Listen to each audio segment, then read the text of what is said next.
বর্ষা এলেই রাজধানীতে জলাবদ্ধতার অসহনীয় বাস্তবতাই যেন নিয়ম। একটানা কিছুক্ষণ বৃষ্টি হলেই রাস্তাঘাটে পানি আর যানজট নগরবাসীর জীবনের অংশ হয়ে দাঁড়িয়েছে। মঙ্গলবার দুপুরে একটানা বৃষ্টিতেই ডুবে গেছে শহরের বিভিন্ন এলাকার সড়ক।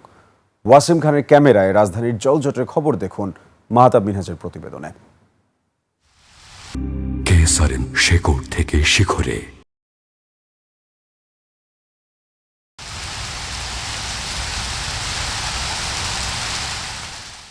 টানা কয়েকদিনের তীব্র গরমের পর বৃষ্টি, নগর জীবনে স্বস্তির পরশ।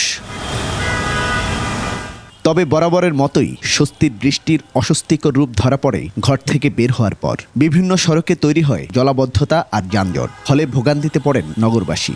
আমরা রাস্তাঘাটে চলতে পারি না, আটু মাইনা পানি হয়ে জায়গা, রিক্সা দিয়ে চলতে পারি না, মানে অনেক কষ্ট হয় বৃষ্টি হইলে।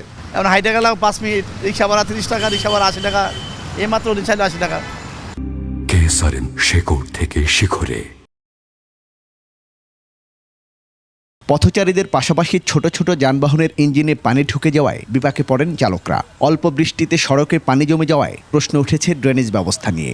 বিশ্বের অন্য কোথাও আমি সৌদি আরবে ছিলাম, এরকম দেখি নাই, কারণ তাদের ড্রেনেজ ব্যবস্থা অত্যন্ত আধুনিক এবং ভালো, এই জন্য তাদের পানিটা এইভাবে হয় না। কিন্তু এখানে তো আমি 5 মিনিট আগেও দেখছি শুকনা, একটু বৃষ্টিতে এটা এই অবস্থা হয়ে গেছে।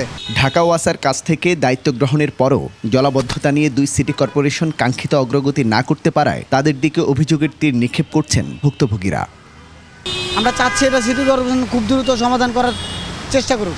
সিটি কর্পোরেশন মানে এটারও কোনো উদ্যোগ নিচ্ছে না, এখানে কোনো মানুষ আসে না, তাদের কোনো যারা কর্মক্ষেত্রে যারা কাজ করতেছে সিটি কর্পোরেশনে, ওরা কেউ এখানে সেটা দেখাশোনা করতেছে না। আবহাওয়া অফিস জানিয়েছে রাজধানী জুড়ে এমন বৃষ্টি থাকতে পারে আরও 7 দিন। মাহতাব মিনহাজ, 21 টেলিভিশন, ঢাকা।